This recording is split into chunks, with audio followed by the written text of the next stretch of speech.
Hey everybody, hope you're having a fantastic Wednesday. It's Leanne from the Russo team at RE/MAX Professionals. Wanted to give you an update on what happened in Q2 for the Arizona real estate market. So I've got that information on my computer screen, so if I don't directly stare at you, that's why. But we're in a pretty good place right now. Our home sales were up 7% compared to Q2 last year. The median sales price was $250, which was up 6.4% compared to that time last year. So that means half of the homes sold were for more than $250,000 and half of the homes sold were for less than $250,000. The average, as most of us remember from elementary school math, is when you take all the sales prices together, you add them all up, and you divide by the total number of sales. And that's where we get a little over $310,000 for the average, which is about 7.1% higher than this time last year.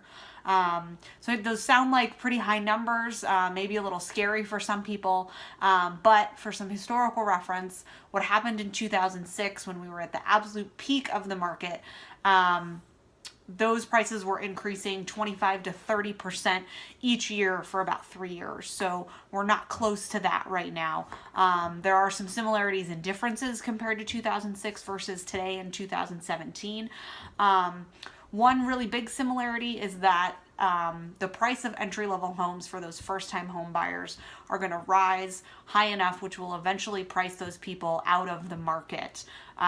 So when that happens, your folks that want to move up to maybe a little bit bigger of a home or nicer of a home than that entry-level home, they're going to be stalled because they don't have anybody to sell their home to. One thing that's also a big difference compared to 2006 is that on the financing side of things, there are a lot more regulations in place. So there are fewer goofy loans. So what was happening back then is that it was pretty much going around that if you could breathe, then you could get a loan. It wasn't quite that extreme, but oftentimes there was no documentation required, no proof of income, anything like that. So those guidelines are very strict right now. There is a little bit of flexibility coming back to the lending market. But in summary, right now, sellers are still driving the market. We do have strong and healthy prices.